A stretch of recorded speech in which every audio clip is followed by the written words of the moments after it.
We focus on history, culture, religion, art, social, and philosophy of Nusantara. Here, in the presence of Nusantara, we were made to be forgotten about the goodness of ourselves. Because negativity seems to be more interesting for us. Now, I'm Sutoyo Raharto and friends, assist you, to remind you, to awaken you that we still can find the gems of Nusantara. They are the great sights of Nusantara.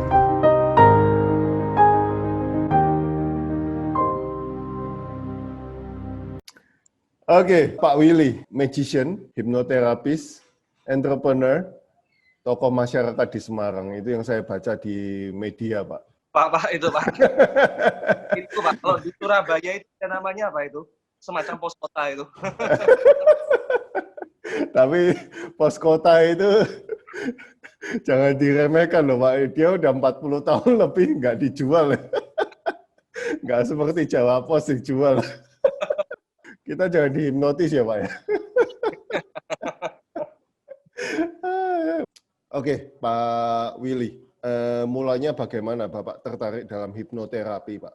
Ya, jadi awalnya tertarik hipnoterapi itu ya pingin tahu ya Pak ya. Selain juga berkenalan dengan, kalau misalkan ngomong, saya sebelum ngerti hipnoterapi itu sebetulnya sempat baca kalau misalkan kondisi apa atau pengetahuan hipnotis segala macam itu benar-benar rasional, benar-benar apa faktor psikologi manusia yang nggak pakai magic apa segala macam seperti itu. Cuman menurut saya tetap sebagai orang awam itu kok kayaknya nggak masuk akal ya gitu loh. Orang kok bisa bisa lupa angka 4, lupa angka 6, lupa namanya sendiri, bisa bisa nangis sendiri gitu. Kadang-kadang bisa kalau misalkan bisa lihat sesuatu yang nggak dia lihat, bisa nggak melihat sesuatu yang harusnya ada, seperti itulah kira-kira ya.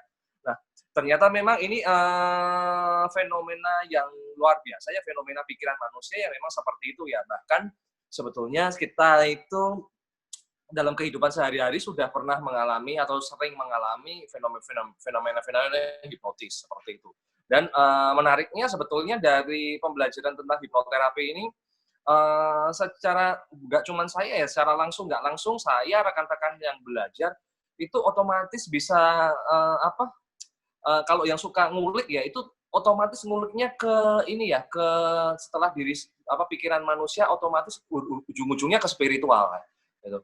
Jadi cukup banyak hal yang saya petik itu justru bukan dari kegiatan hipnoterapi itu sendiri, tapi dari makna kehidupan sebetulnya yang saya bisa pelajari. Kira-kira seperti itu. Jadi setelah itu ya saya belajar dan ternyata memang belajar hipnotis itu cukup mudah. Kalau misalnya bilang cukup mudah. Ada pelatihan, kalau misalnya untuk hipnoterapi kompleks memang harus butuh pemahaman-pemahaman ini ya, psikoterapi, psikologi seperti itu ya. Tapi kalau misalnya ingin belajar menghipnotis orang pada umumnya gitu ya, itu sebetulnya cukup mudah, 1 hari aja bisa gitu. Kalau misalnya sangat percaya diri, itu bahkan bisa cari pembelajaran di YouTube, kalau dulu di internet, kira-kira kayak gitu. Nah, jadi cuman masalah ini aja sih, masalah ada ada fungsi pikiran manusia itu yang kalau istilah hipnosis disebut pikiran bawah sadar ya, itu fungsi pikiran itu kadang-kadang bukan kadang-kadang, bahkan selalu itu punya mekanisme yang lebih tinggi. Jadi mengatur hampir 90% ini fungsi pikiran manusia. Jadi kalau misalkan ada orang yang katakanlah kayak gini ya, kalau tadi Pak Steven bilang hidup saya antara sial dan beruntung, dia lebih memilih beruntung. Nah, itu sebuah edukasi kalau menurut orang hipnoterapi ya, sebuah edukasi yang bermanfaat untuk pikiran bawah sadar.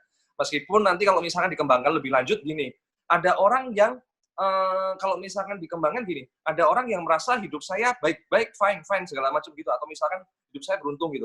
Tapi ternyata di memori bawah sadarnya dia itu punya kepahitan, punya apapun yang bahkan dia sendiri nggak ingat. Nah, itu kajian-kajian hipnoterapi ya yang menyatakan kalau misalkan ya pikiran bawah sadar manusia itu punya fungsi yang luar biasa. Kira-kira gitu, Pak. Wow. Nah. Apa pernah dihipnotis orang lain, Pak? Jadi kalau misalkan dihipnotis orang lain itu secara langsung enggak, Pak. Cuman saya ini agak bagi orang lain mungkin stupid sih. Cuman gini, saya setelah belajar hipnotis itu, belajar hipnoterapi itu, dulu tahun 2010, 2011 itu sempat aktif untuk berikan workshop hipnoterapi gitu ya. Ini agak stupid banget itu ya. Jadi gini, waktu zaman awal di masa itu kan masih ini ya, kalau misalkan di airport gitu masih banyak yang jual insurance, Pak. Insurance penerbangan itu loh, Pak, ya kan? Itu. Jadi saya nggak suka itu untuk beli seperti itu. Cuman mau pas capek, pas apa segala macam ya, itu wanita, mbak-mbak gitu, sedikit bentak gitu, Pak, ini Pak, asuransinya Pak gitu. Saya refleks langsung bayar. Setelah bayar sudah keluar dompet itu baru sadar, loh ini kan saya dihipnotis itu. Cuman antara bingung, malu segala macam gimana, ya akhirnya saya bayar lah gitu. Nah itu sebetulnya fenomena hipnotis yang terjadi dalam kehidupan sehari-hari sih. Gitu. Jadi orang tiba-tiba kayak saat kondisi tertentu bingung, kondisi tertentu capek, kondisi tertentu dia nggak lagi malas berpikir ya, banyak kondisi sebetulnya tiba-tiba dia pengen punya mekanisme refleks gitu ya, gitu loh. Mekanisme refleks yang di pikirannya yang mengatur dirinya. Jadi kalau misalnya capek ya sudah jalannya ada orang panggil ya sudah saya manut aja lah gitu. Meskipun pada saat itu saya keluarkan dompet, ini ngapain sih gitu loh. Cuman ya sudahlah daripada gimana. Ya sudah, namanya ini malah pembelajaran yang luar biasa sekali gitu. Pak, berarti orang yang capek, lelah itu gampang dihipnotis, Pak ya? Satu sisi seperti itu ya, capek, lelah, satu sisi seperti itu. Tapi sebetulnya di sisi lain lagi, itu sebetulnya hipnotis ini mengalami kondisi hipnotis itu kan bukan nggak sepenuhnya negatif atau buruk. Jadi hipnotis itu sebetulnya adalah sebuah kondisi di mana pikiran bawah sadar itu lebih banyak menguasai.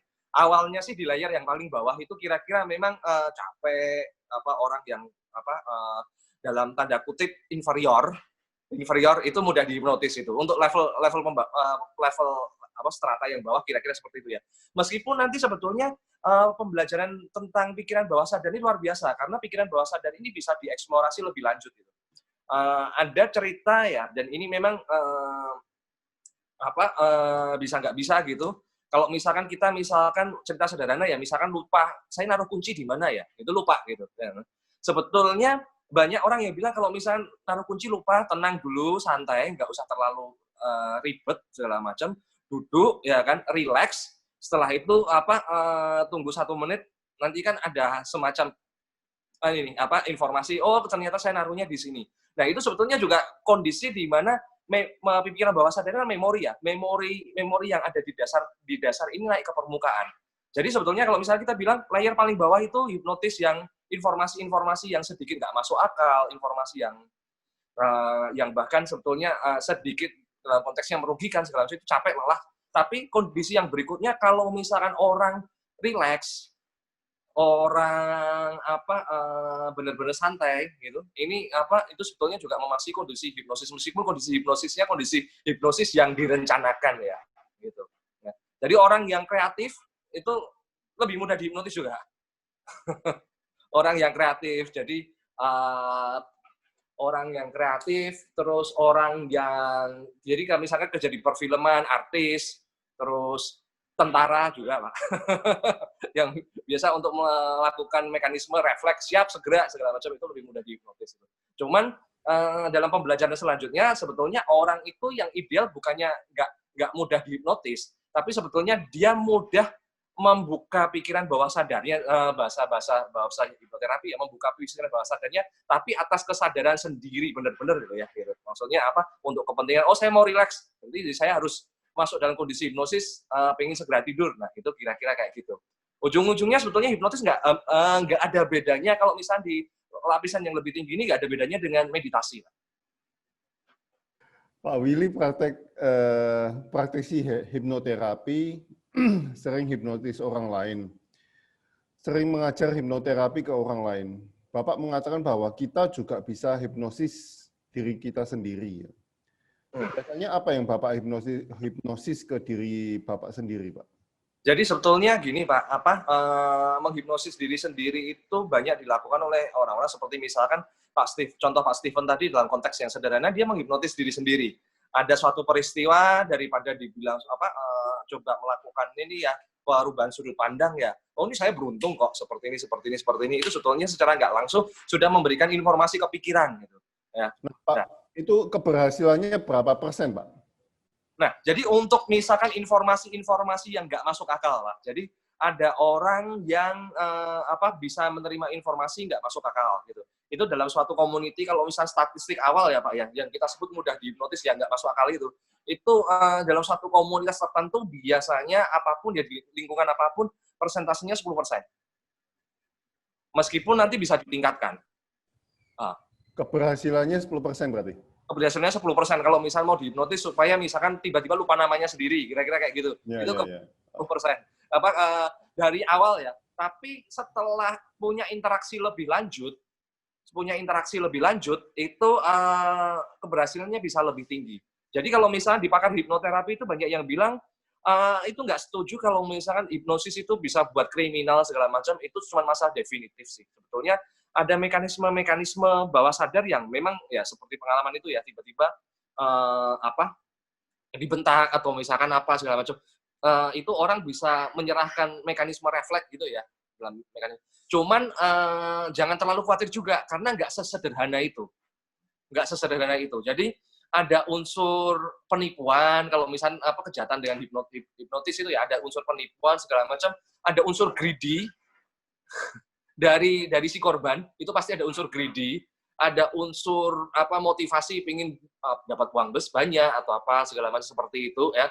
Terus juga yang harus digarisbawahi itu dalam hipnosis itu sebetulnya secara parameter ya sebetulnya orang itu cuman bisa dihipnotis untuk terhadap hal-hal yang dia setuju.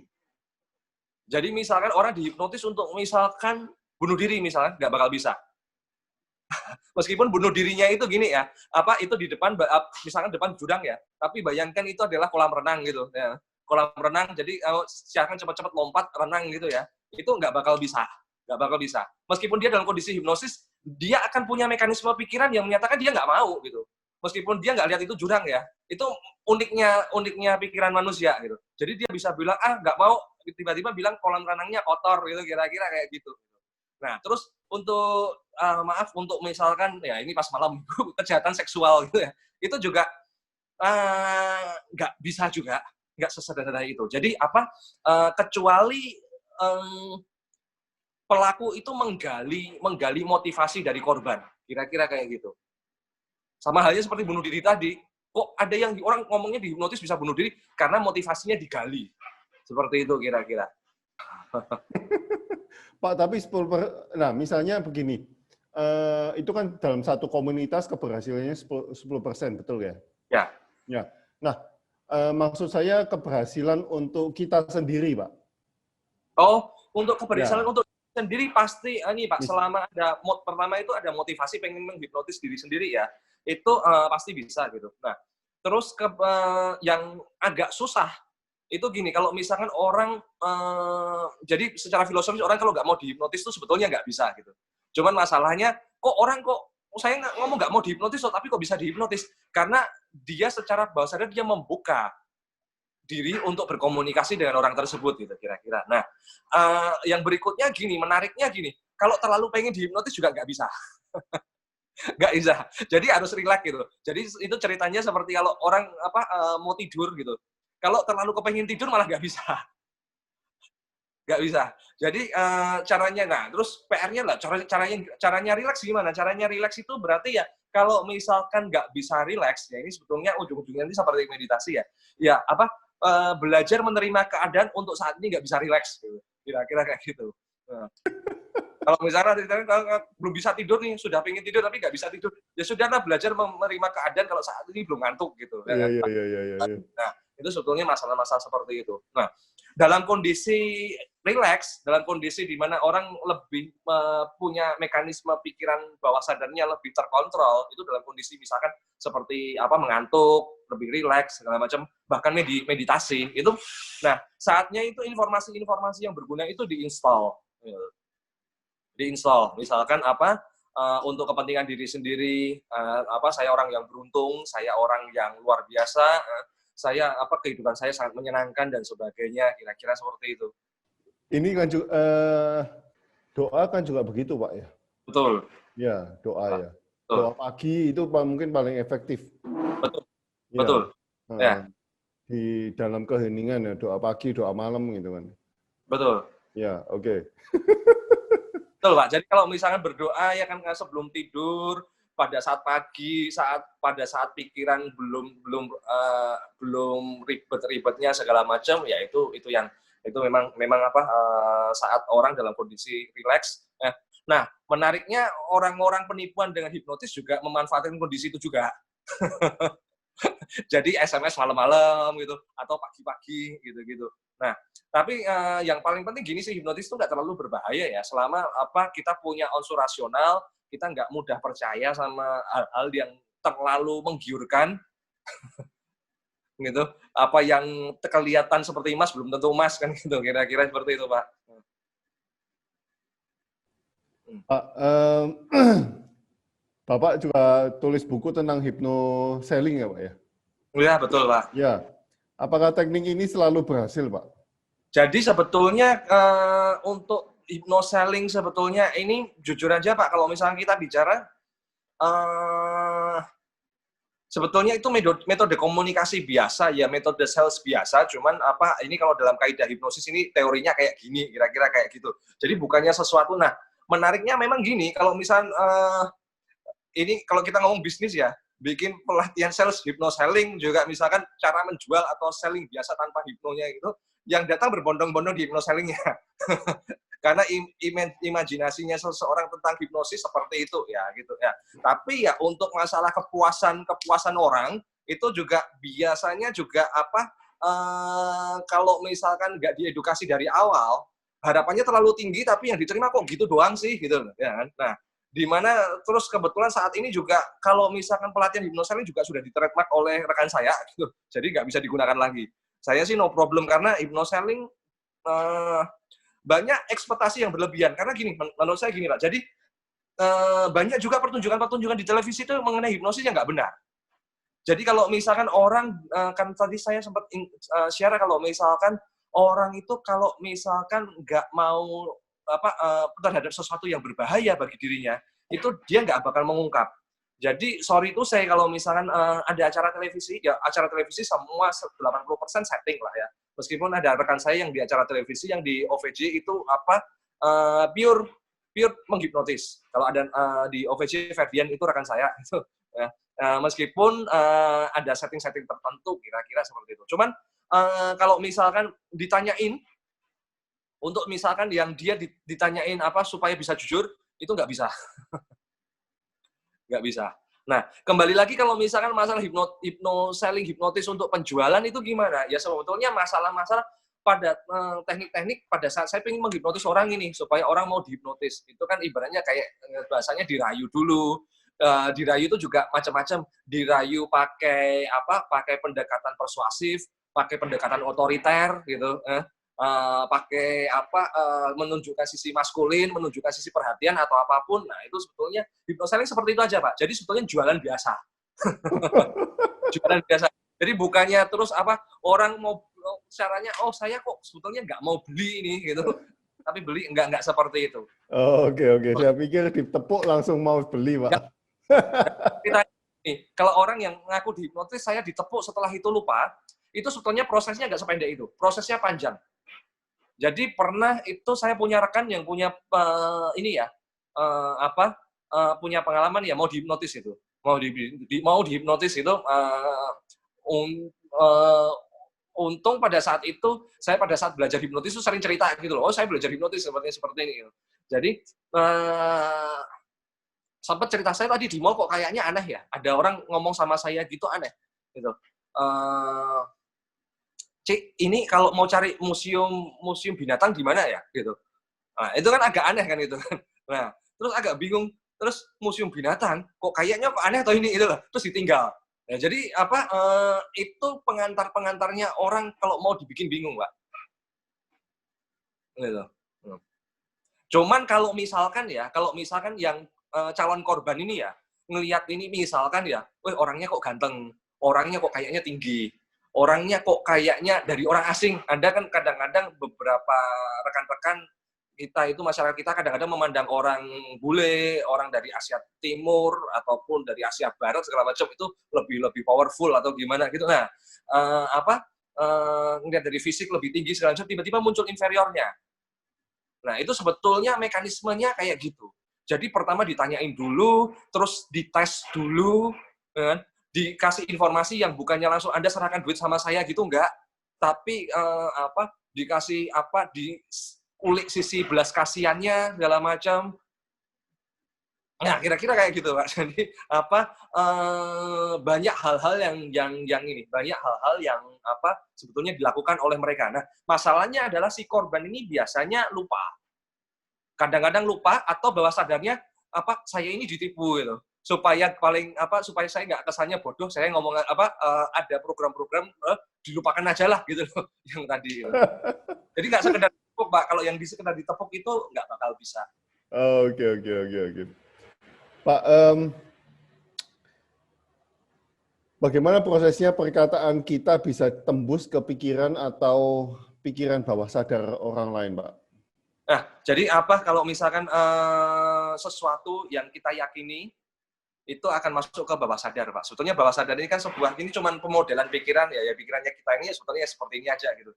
Cuman ada mekanisme-mekanisme yang mengontrol secara refleks, secara otomatis itu ya. Misalkan ada kalau tiba-tiba kita tahu di suatu tempat itu tiba-tiba kita terharu gitu. Ternyata ada pemicunya gitu.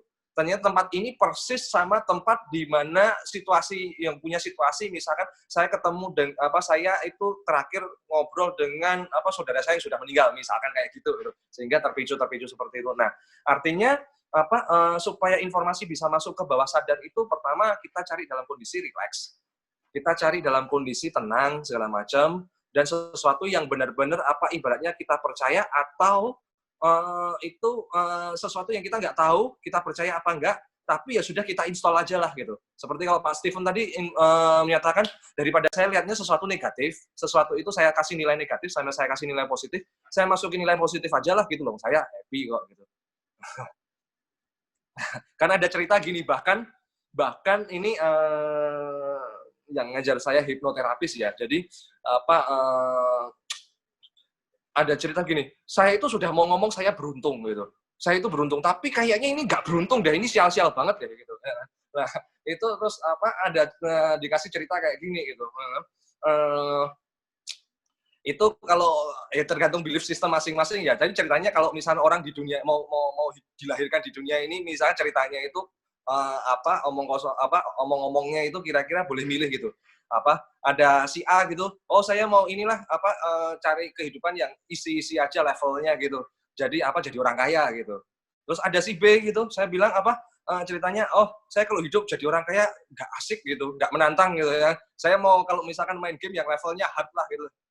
Yang lebih memacu adrenalin itu, saya mau jadi orang yang miskin, yang susah gitu aja. Nah, akhirnya mereka berdua ini turun ke dunia dari si A dan si B gitu. Nah, mana yang lebih bahagia gitu pada saat kondisi tertentu mungkin si A gitu.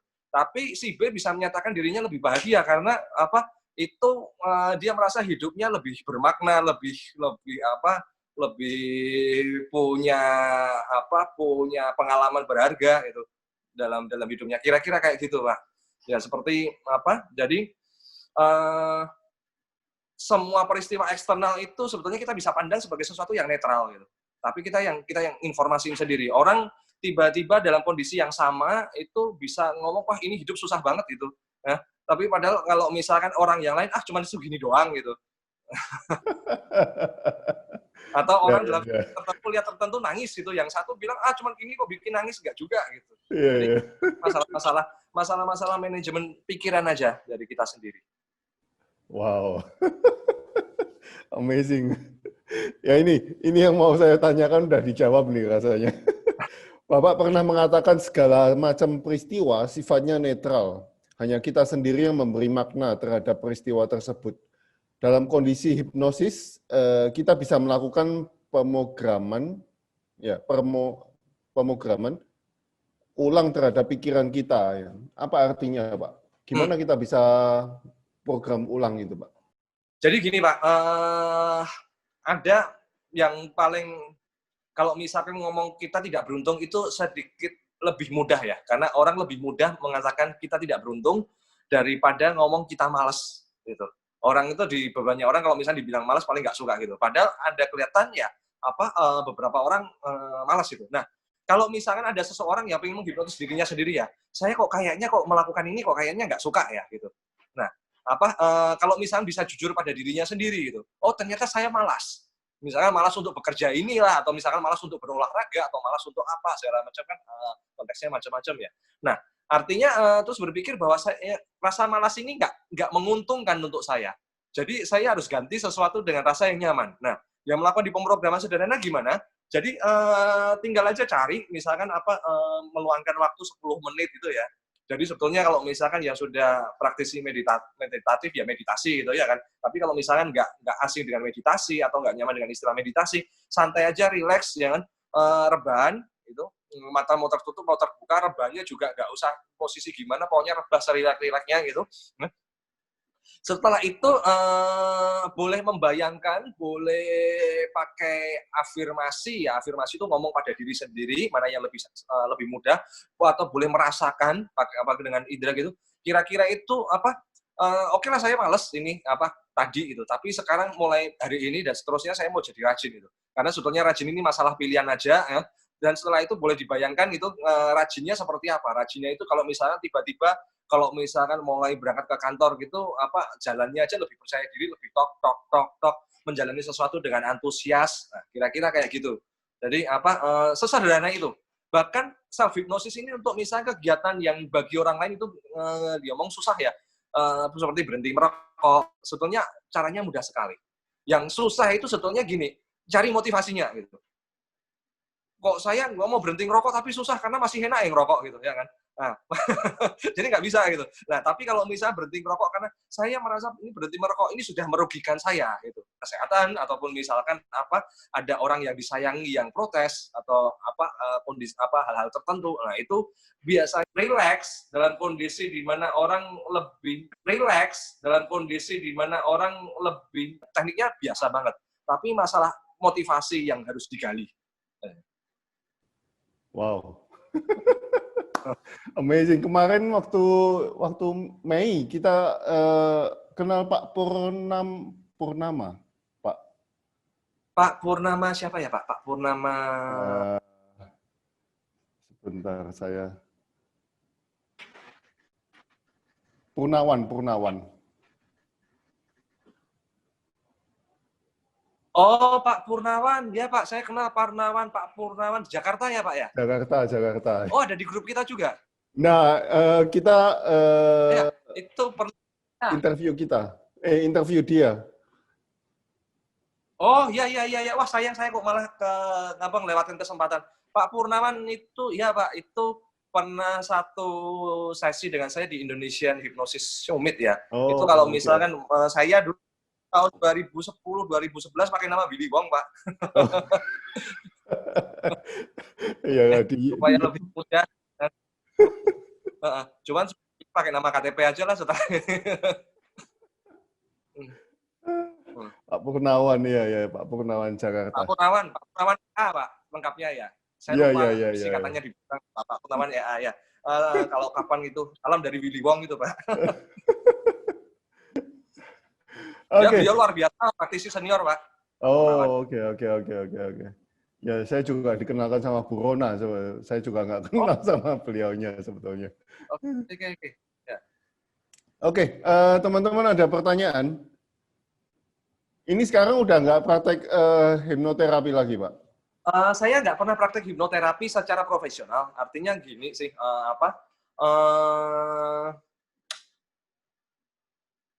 bukan maksudnya gini.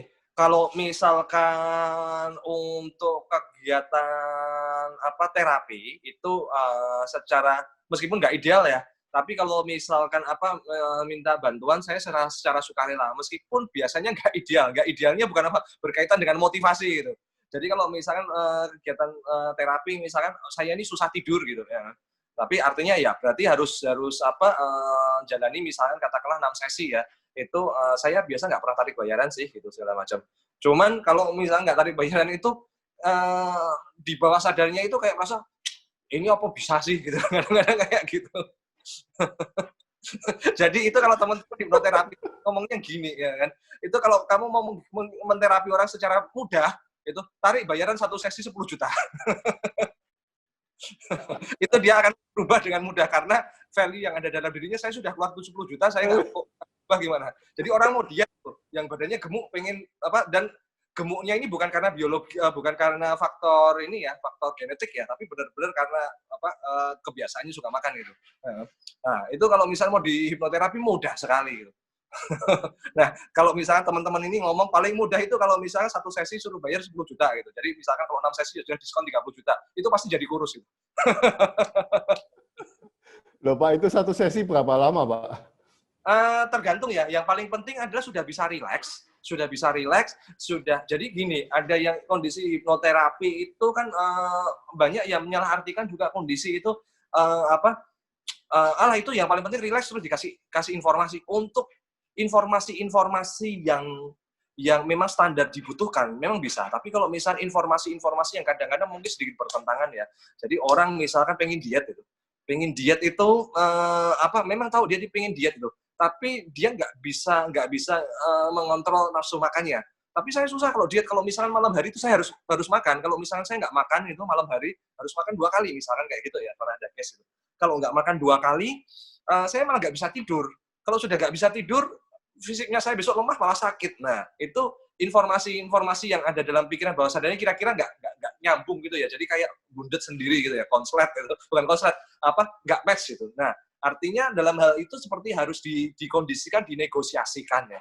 Supaya gimana pun juga, jadi yang diinstal ke bawah sadar itu selain berhenti makan, maksudnya kalau dibahas saat malam, tapi juga harus punya program lagi juga kalau tidak saat malam itu entah gimana dia bisa merasa nanti macam-macam ya, kita cari mana yang paling pas untuk si klien ya. Dia merasa bisa menjadi seorang pemenang pada saat dia bisa mengatasi rasa laparnya gitu.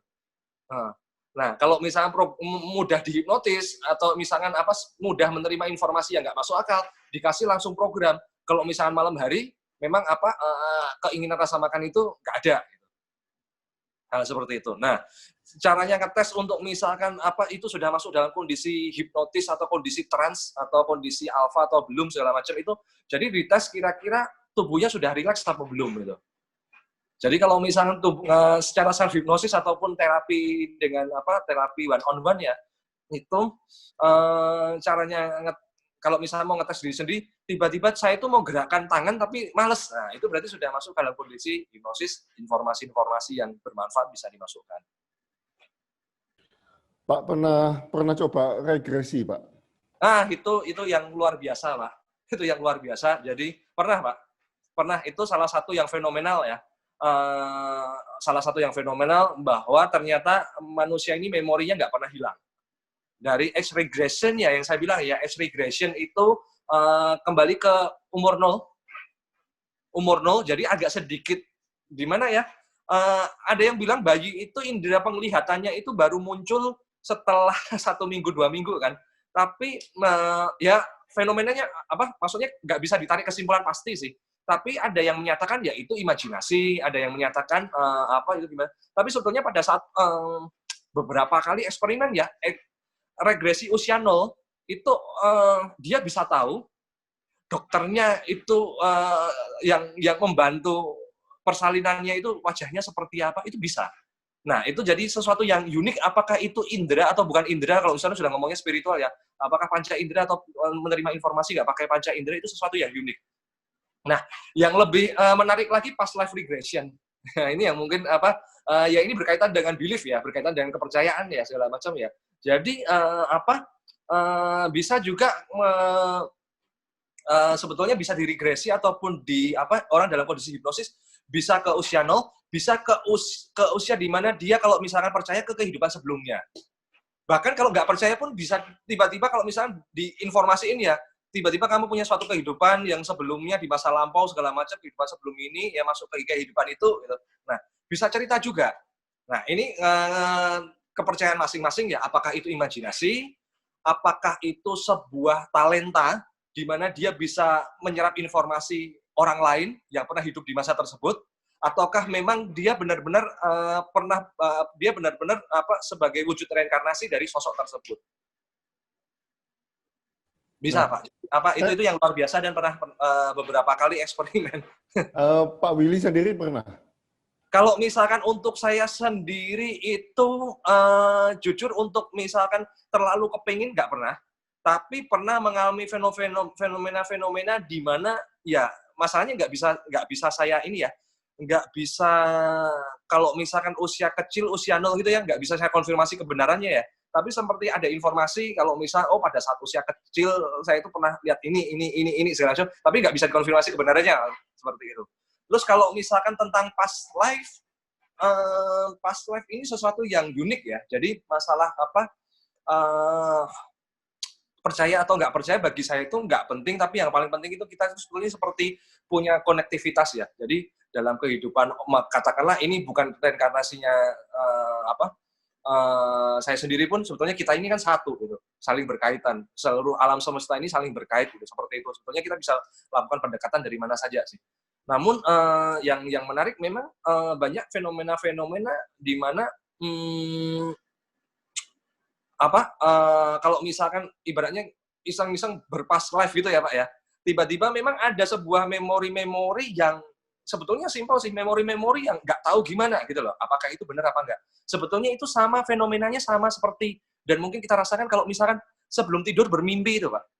Tapi kita masih tahu loh, ini saya mau mimpi ini gitu, kira-kira. Seperti itu aja sih. Jadi apakah itu bagian dari karena kita relax, terus ada mulai informasi, imajinasi, mimpi atau apa gitu. Jadi nggak terlalu luar biasa. Kenapa saya ngomong nggak terlalu luar biasa? Karena kalau misalkan meniatkan diri untuk berregresi, kalau terlalu kepingin malah nggak bisa menganalisa nanti.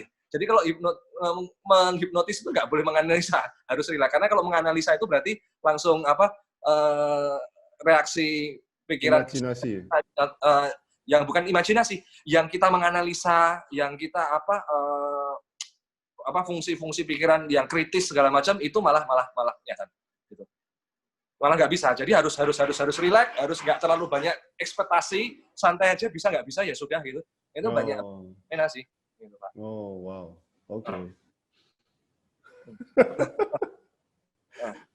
Ya, saya pengen tahu itu tentang regresi itu. Saya pernah Pak, nggak tahu ini imajinasi atau apa, tapi di hipnoterapi sama teman, disuruh masuk pilih pintu kan ya. Pintu ya. Gitu. Ya masuk ke pintu, terus disuruh lihat kaca dan sebagainya. Ya, nggak tahu apakah itu imajinasi. Saya bisa lihat bentuk saya sendiri, cuma jadi orang lain. Sekarang saya enggak saya sendiri, cuma pakai pakaian yang berbeda gitu loh. Oh.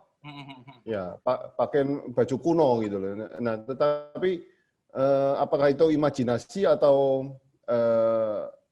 kebenarannya itu loh, ya itu yang saya pengen tahu gitu. Yang bisa kalau misalnya ya itu seperti itu, kalau misalnya orang yang di past life regression yang percaya ya Pak ya, itu past life gitu. Entah itu kejadiannya seperti itu ada benar, tapi ternyata wajahnya saya beda, masuk akal, karena kan kadang-kadang pikirannya kita kan memposisikan pikiran ini kan jadi kayak gini gitu. Seperti ceritanya kayak setan lah. Setan itu kalau di Indonesia itu bentuknya pocong gitu. Ya. Tapi kalau misalkan di China itu bentuknya setannya itu beda lagi gitu. Nah, itu kan sebetulnya pemodelan. Jadi seperti itu aja, Pak. Jadi sebetulnya kalau kita bisa ngomong secara nggak langsung mungkin banyak dari kita yang pernah mengalami fenomena-fenomena kayak gitu, cuma kita nggak tahu. Karena mirip, ya itu seperti itu, Pak. Kayak mimpi gitu. Kayak mimpi. Kayak imajinasi, kayak mimpi yang kita nggak tahu. Taunya cuma bisa dikonfirmasi sih. Cuman masalahnya Iya, iya. kadang-kadang pengalaman kalau misalkan Iya, percaya iya, iya. live ya, kan nggak selamanya gini toh Pak, pas live itu jadi Napoleon Bonaparte itu nggak kayak gitu kan. Pas live-nya jadi orang terkenal kan nggak gitu ya kan. Kecuali kalau pas live-nya jadi orang terkenal terus dikonfirmasi ternyata informasinya salah, oh ya berarti imajinasi gitu. Terlalu kepengen jadi Napoleon misalkan. Oke, itu berarti tipis ya Pak ya, antara imajinasi dan memori bawah sadar itu Pak. Tipis, Pak. Betul, tipis seperti itu. Bahkan kalau misalkan kita bilang seperti kalau misalkan lihat hantu ya, Pak ya. Orang yang percaya hantu dan orang yang nggak percaya hantu itu sebetulnya definisinya jadi tipis sekali gitu.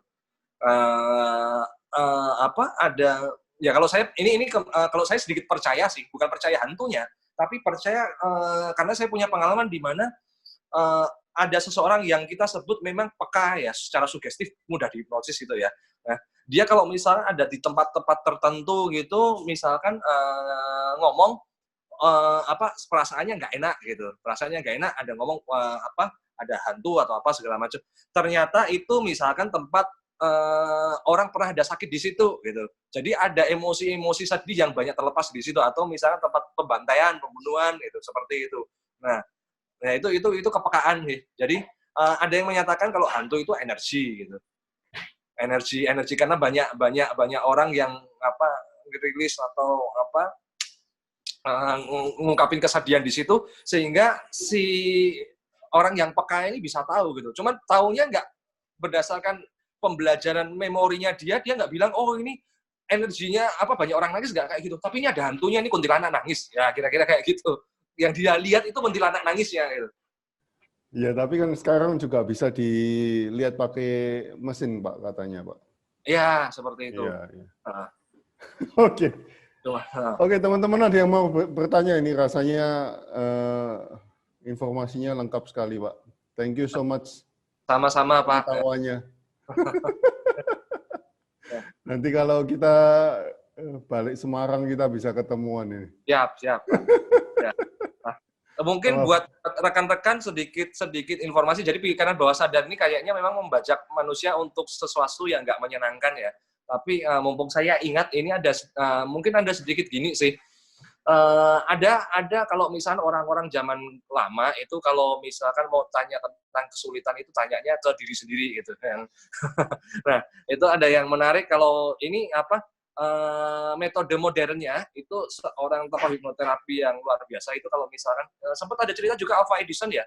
Jadi kalau misalkan dia nggak nemu permasalahan, misalkan nggak tahu permasalahannya gimana segala macam itu dia nyiapkan buku di sebelum tidur gitu ya. Dia nyiapkan buku di sebelahnya sama alat tulis gitu, terus tidur gitu begitu bangun langsung ditulis apa yang ada di situ gitu. Nah, setelah itu tidur lagi. Nah itu itu sebuah informasi yang menarik di mana bawah sadar ini dia punya referensi yang lebih lengkap. Itu bisa jadi solusi itu. Kira-kira kalau misalkan saya seperti ini kira-kira gimana ya. Nah, ini sebuah pembelajaran yang kalau misalkan dalam tradisi rekan-rekan bilang tradisi Jawa kuno ya banyak ya. Kalau misalkan mau cari solusi itu bertapa, relax segala macam tiba-tiba seperti ada wangsit itu. Nah, dalam konteks yang lain bawah sadar yang ini memberikan informasi itu sebetulnya dari memorinya kita sendiri ya. Ya, saya pernah mempraktekkan begitu juga waktu saya di mana ini di Batam di Batam ada satu pulau kecil, sebelah Batam itu ada satu pulau kecil, Pulau Moro. Saya suka di sana. Itu pulaunya nggak ada listrik, pakai diesel aja. Nah itu setiap kali saya tinggal di sana ya mungkin seminggu 2 minggu itu ya inspirasi muncul. Banyak ya. Tenang. Ya. Ya betul sekali seperti itu Pak. Ya. Pagi hari juga kadang-kadang kalau pagi hari itu banyak informasi ataupun ide-ide. Tapi kalau sudah siang gitu mikirnya kayaknya kok terlalu berlebihan ya ide saya kadang-kadang seperti itu kalau misalkan masih ya betul Pak itu Pak. Kadang-kadang ya itu it happens waktu kita latihan meditasi kalau seminggu 2 minggu gitu. Itu setelah kita balik ke masyarakat, ke kehidupan kita sehari-hari, kadang-kadang ide-ide itu ya kelihatan wow, kok impossible untuk dilakukan ya. Ya, itu pikiran rasionya kita yang bermain lagi gitu. Ah, masa bisa sih? Gitu loh. Masa berani kamu melakukan itu? Nggak malu kamu gitu-gitu. Kalau gagal gimana? Nah, itu pikiran sadar yang bermain lah gitu. Ya. Wow, it's interesting. Oke, Pak Willy, thank you so much for the time, for knowledge. Sama-sama, Pak. Ya. Knowledge. Thank you so much. Selamat istirahat. Ya, Pak. Teman-teman, thank you so much untuk waktunya.